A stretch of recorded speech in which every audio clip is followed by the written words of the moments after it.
Votre programme avec le département de la Réunion.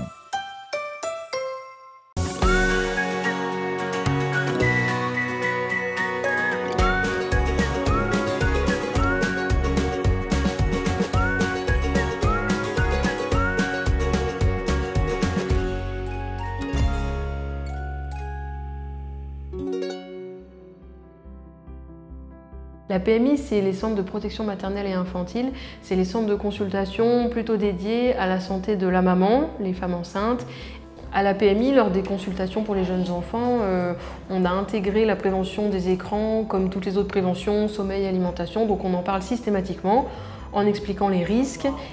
Je sais que c'est interdit les écrans pour bébés, mais le temps de faire la vaisselle ou des tâches ménagères, est-ce que si je le mets sur le téléphone ou sur une tablette, pour l'occuper, voilà, quelque chose comme ça, est-ce que c'est dangereux? Alors, on ne dit pas d'écran avant 3 ans.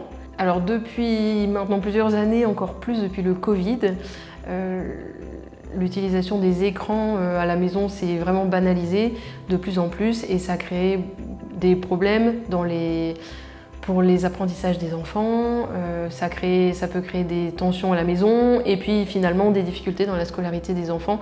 Donc c'est tellement fréquent maintenant que on peut dire que c'est devenu un enjeu de santé publique. Donc les écrans, c'est la télé, mais aussi tablette, téléphone, les jeux vidéo, tout ça.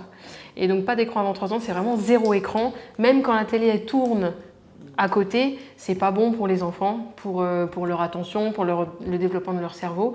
Donc dans l'idéal, c'est vraiment 0 écran. On éteint la télé pour pas qu'elle l'entende. Voilà, et après du coup pour les grands frères... Entre 3 et 6 ans, c'est maximum 1 heure d'écran par jour. Plutôt 20 minutes, une demi-heure à 3-4 ans, jusqu'à 1 heure à 6 ans. Et est-ce que vous connaissez les 4 moments sans écran? Non. C'est pas d'écran le matin avant l'école. Ça utilise leur capacité d'attention avant l'école, c'est pas bon du tout. Pas d'écran pendant les repas. C'est plutôt un moment de partage où on demande à l'enfant qu'est-ce que tu as fait aujourd'hui, comment s'est passée ta journée, pour à nouveau favoriser la discussion. Le 3e temps sans écran, c'est pas dans la chambre de l'enfant. Et pas d'écran avant de se coucher, donc globalement après le repas du soir, parce qu'on sait que c'est mauvais pour le sommeil. Il faut mieux faire un petit jeu calme, un petit jeu de société ou raconter des histoires avant de dormir. Mais les écrans avant le coucher, ça empêche de dormir et c'est pas bon pour leur cerveau, pour le sommeil. D'accord. Les enfants, ils ont besoin d'interaction sociale, donc il faut plutôt leur parler. Par exemple, pour les plus grands, qu'est-ce que tu as fait à l'école, leur demander de raconter leur journée. Ça favorise leur langage, beaucoup plus que de regarder la télé. Et puis ça favorise les interactions sociales avec les adultes ou avec les frères et sœurs. T'es souriante, toi. Alors chez les enfants, la surexposition aux écrans, maintenant on sait qu'il y a beaucoup de conséquences, les études l'ont montré. Par exemple, des retards de langage, beaucoup de problèmes pour l'apprentissage du langage, de l'hyperactivité, des enfants qui sont agités, qui ont du mal à rentrer en interaction avec les autres, et puis également des troubles de la vue, des troubles du sommeil, parce que les écrans ça empêche de dormir, et voilà, la liste peut s'allonger.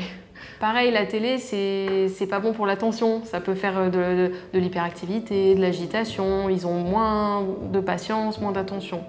Donc plutôt leur proposer des jeux de société, des puzzles, des jeux de logique, des jeux de construction, pour développer toutes les capacités de l'enfant. Quand les enfants sont surexposés aux écrans, ils ne font pas d'autres activités pour développer leurs capacités.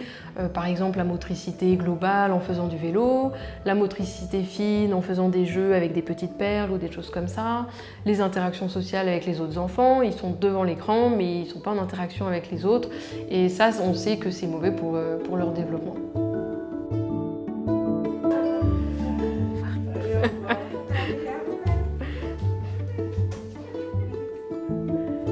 Alors oui, on peut parler d'addiction aux écrans avec un enfant qui va en demander toujours plus, un enfant qui va faire des crises de colère si le parent il dit non, et un enfant qui va plus être capable de savoir s'occuper autrement, d'interagir avec les autres. Donc oui, on peut parler d'addiction aux écrans.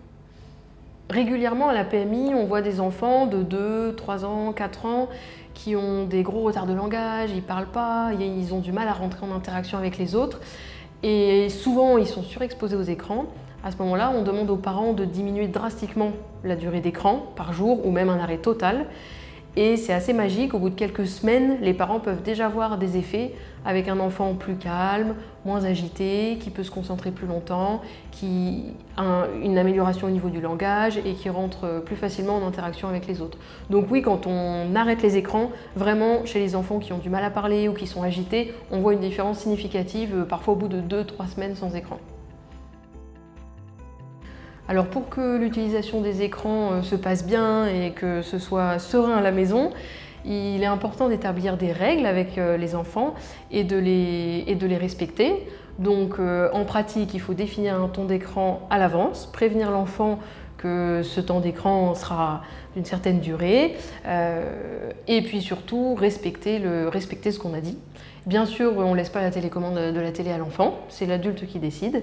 Et l'enfant, au bout de quelques jours, il va s'habituer aux règles. Si le cadre est fixé, il s'habituera très bien aux nouvelles règles.